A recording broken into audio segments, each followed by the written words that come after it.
Hi everyone, Radhe Radhe. So today is the 8th day of after which I'm shooting this video, and I I have been going through a lot of ups and downs about this. For some reason, I've not been not been feeling like shooting these videos, and I've wondered why. And I've not been feeling like forcing myself to do that also, and I've wondered why. Um, I don't have a very clear answer. There was a point where I thought maybe it was after reading the 9.32 verse that I got very turned off, and I was like, and I did shoot many videos after that as well, but like somewhere inside, I thought maybe it just sunk in me and I didn't want to, and I kind of lost faith in the Gita. I didn't feel lose faith in Krishna, in God, because I mean, Krishna, the way he treated women, the gopis, and everything was not like this. He did not, I mean, I did not. So I was like, maybe the Gita, or maybe the Shastras, or maybe, all of that, just all of those things came hurtling back into me, and I was like, all those boulders that I'd felt like I'd spoken about that in my previous videos, that I had had these huge boulders about, that women are not treated well in the Shastras, and women are cut down and they're treated badly. So I had all those boulders in front of me, like on the road in front of me, and I was pushing them along as I was learning, going along my path. I was pushing them along in front of me, and so my progress was slow. So I decided to put those boulders aside, and then I was still attached to them. There was still like a thread attaching me to the boulders, but I was able to move much faster because I didn't have to push those boulders in front of me. And I was like, I'm going to put them aside, and I'll still be attached, and hopefully someday they'll just break automatically, naturally. They'll just break.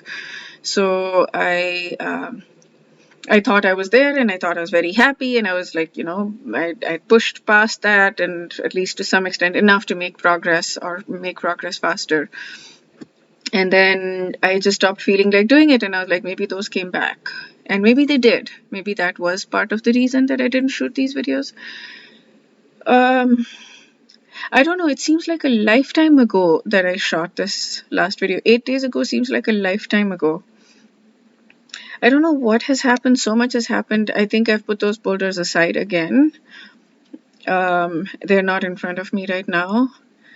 I am being stretched a lot. I'm being stretched a lot.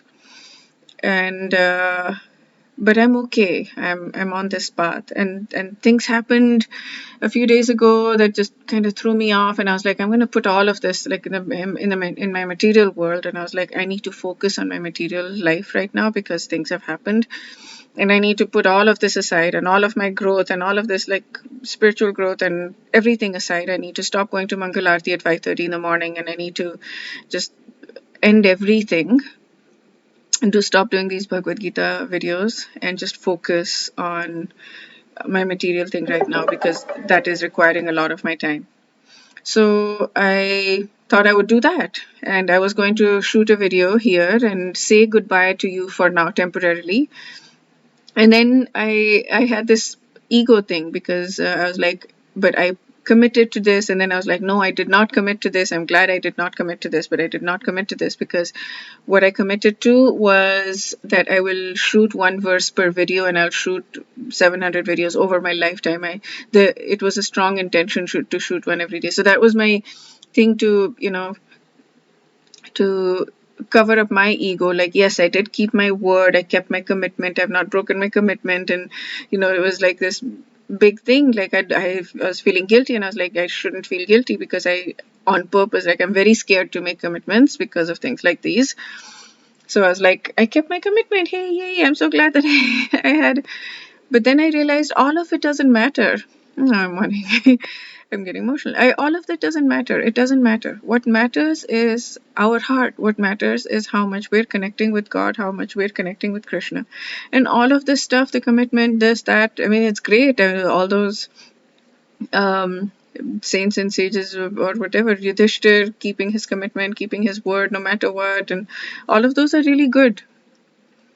Bhishma Pitama kept his commitment, but he kept the, it's good to keep your word and keep your commitment and all of that. But I was like, at the end of the day, for me anyways, what matters is my heart. What matters is how how much I'm allowing myself, how much opportunity I'm giving myself to, and I'm using these words that I've been learning recently, that are probably used a lot in the ISKCON world or in the Krishna consciousness world, is what I'm looking for is softening my heart, and um, more than keeping my word. Like, what is the goal? What is the most important goal for me? Is it to keep my word, or is it to soften my heart? And it is to soften my heart. And yes, I want to keep my word as well, but that's a lower priority than softening my heart and other priorities. That's a lower priority than attaining Krishna. And I don't think Krishna necessarily looks at how strongly I keep my word. I think Krishna more looks at how much I love him and how much I love people that he loves. He loves everyone. So how much I love people, how much I love everyone. So that's my goal. And so earlier I had gone through this. Oh yeah, if you want to get straight to the verse, please scroll to the right where you start seeing the screen. I should have said that before. I didn't realize I was just going to keep on rambling like this. Yeah, so earlier I had asked myself, what is the goal? Because Bhakti Vigyan Maharaj, he is one of the people, one of the mentors that I listen to. He had said that it's very, very important to have a goal. And it's true, in the personal growth world, you have to have a goal, right? And I hadn't heard of that in the Krishna consciousness world because I thought everybody knew the goal was Krishna Prema. We want to attain the love for God, love for Krishna. And we want to go home, go back to Godhead, go get moksha, leave this cycle of birth and death. I mean, I thought it was a pretty obvious thing, but then when he said that you need to have a goal, I was like, oh, there are many different little things. You can say you want moksha, you can say you want Krishna Prema, like love for God, you can love for Krishna, you can say all kinds of things. And so that helped me get clear that I need to get clear on my goal. So my question at that time was, what is the most selfless goal to have? And a story that I'd heard was about Krishna going to these Rishi Munis, these sages, and going to them and asking them for help and saying, I need help with this. But the only thing is, if you do this, you'll be going to hell. You'll be going to Patal. So would you be willing to do it? And Rishi Muni were like, no, no, no, no, we don't want to do it. And then Krishna went to the gopis and he asked them. And the gopis were like, yeah, absolutely. Whatever. Yeah. Sign me like immediately. Like, yeah. So that was, I felt, the most selfless goal to have. So I was like, okay, that is my goal. I want to get to that kind of place where I want to love Krishna so much that I will do anything. I'd go to hell or whatever, anything that he asked me to, I will do. And so that was there. Okay, I want that. I want that intense, immense amount of Krishna Prema. And that felt like too far away. Like I'm so far away from that. It's like, so what? So then I was just asking myself, I guess it was there inside me, like, what is my goal? What is my next goal that I can achieve? What is my next achievable? I mean, it's still going to stretch me a lot, but like, what can I focus on? And then, yeah, recently I had some experiences and they helped me really get inspired to this goal. And this goal was that I'm going to love unconditionally. So my biggest fear in my life is the fear of abandonment. And so anytime I have new relationships, I'm kind of a little bit either scared because I'm going to be abandoned, or I'm scared that I'm like, I'll get close and then the people will leave me, or I will so I'll either keep myself away or I will push myself to be in there because I don't want to live life on the sidelines and I don't want to just sit on the spectator seats. I want to be in the arena, and I would be like, okay, I'm going to go in, but I'm like really afraid that I'm going to be abandoned. So I'm going in with this really big fear that I'm going to be abandoned, but I'm going in anyways, and I'm going to. So yeah, I mean that's courage. But it's there. So the shift that has happened over the last few days since I last shot my video is this understanding that when I'm going in like that, it is me wanting something from the relationship. It is me wanting security from the relationship. It is me wanting validation from the relationship that I am worthy of having a long-term relationship with, from someone I care about. So I decided that I want to build my connection with God so strongly that I feel all of my shelter and nourishment from God and from Krishna. And I'm so filled with that I can walk around in this world not asking the question, will this person leave me, or how can I make this person like me, or how can I sustain this relationship, and simply be, how can I serve and how can I make this person happy, whoever it is, whoever I'm encountering. It doesn't mean that I'm going to put myself in situations where I'm feeling hurt. If I'm feeling hurt right now, that means I'm not there yet. So I will withdraw because I don't want to be hurt. But I will set this intention that I want to get back with this person, or at least not get back with, that depends on the person, but I want to get to a place for this person where I can hold this person with absolute love and it doesn't matter. So I have, like, I had some people in my mind, on my mind, like I was like, okay, I want to get to love with these people, and I want to, yeah, not need, so I don't want to necessarily talk to them or let them, or repair, or work on repairing with them. I want to simply be at a place where I feel just immense love for them. And I do. I mean, I wish them well. Even right now, I wish them well. I pray for them. Like, I have all of that. I I want them to be extremely happy, and that I'm there at. And at the same time, I feel some judgment. I feel some judgment for things that they have done or said or whatever. So I feel hurt. So I want them to do well. I wish them well. I wish them extremely well, and I feel hurt. So I want to get to a place where I don't feel hurt. I just feel love.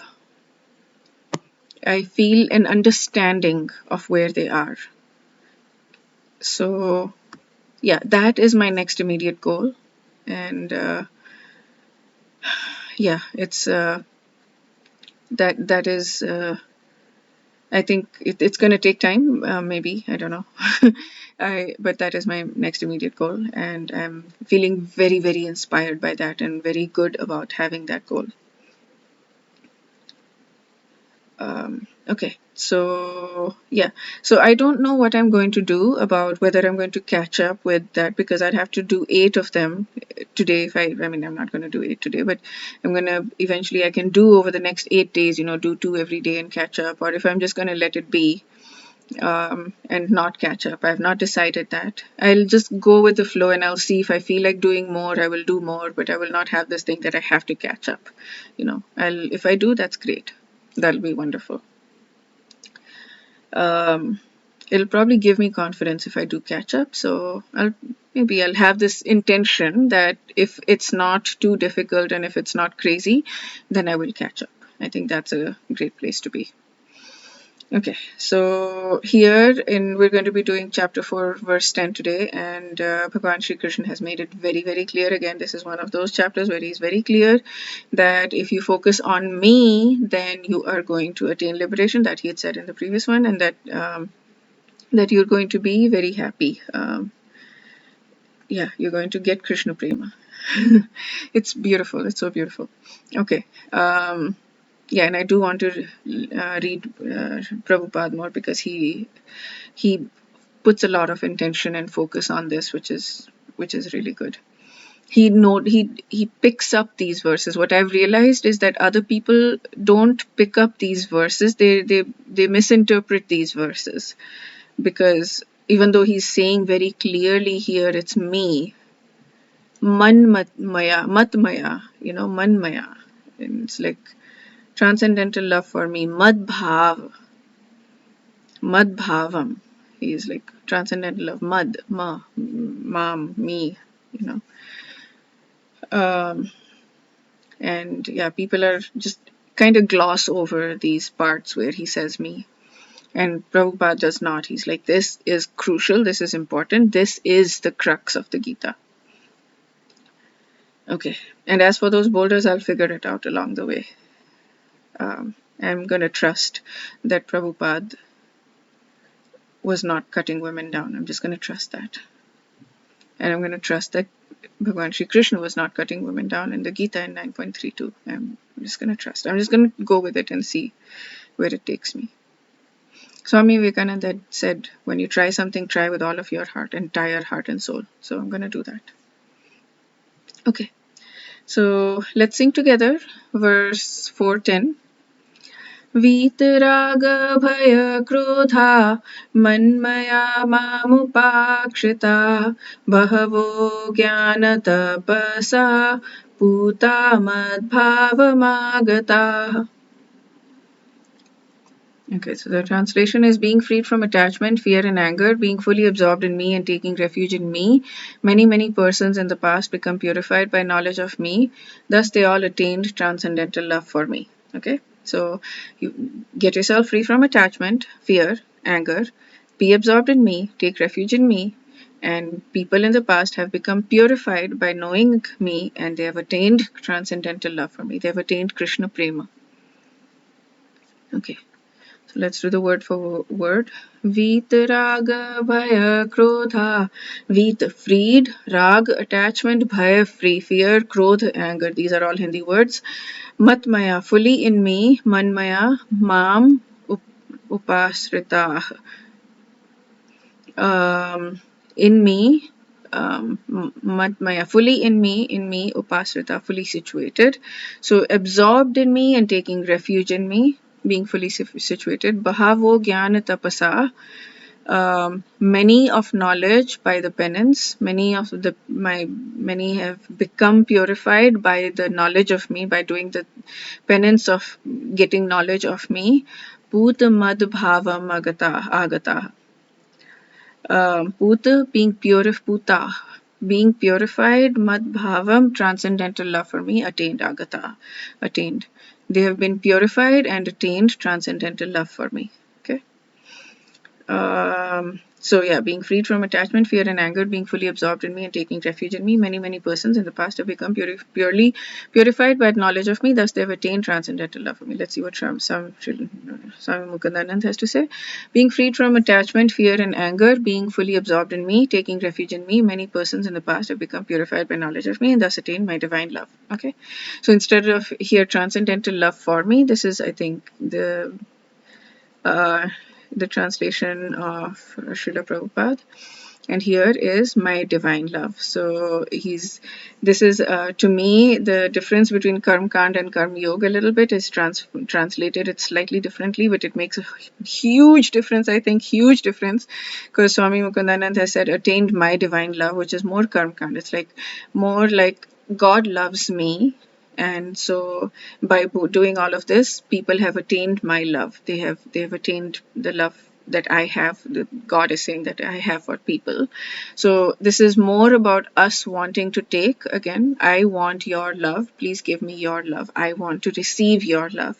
And so this is Karma Kand in my understanding. And here, transcendental love for me, Madbhavam, has been attained. So here it is more Karma Yoga, where it's like, I am doing everything for you. I'm doing everything to make you happy. Whatever makes you happy will make me happy. And I want to attain Krishna Prema. I want to attain love for you. That is the ultimate goal to me. That is the more Karma Yoga or Bhakti Yoga for me. That is, yeah. I'm so glad to have read this Gita so that I understand the difference between these two. Like whatever I'm doing for you because I want to make you happy. Okay, I've not read the commentaries. I'm feeling a little overwhelmed about reading the commentaries right now, so probably for the next many things until I catch up, maybe I will not be reading the commentaries. I'll just be reading the translation. Or I might, depending. So, yeah, that's it for today. We're going to do chapter 4, verse 11 next. And wish you all a very, very beautiful day. Radhe Radhe.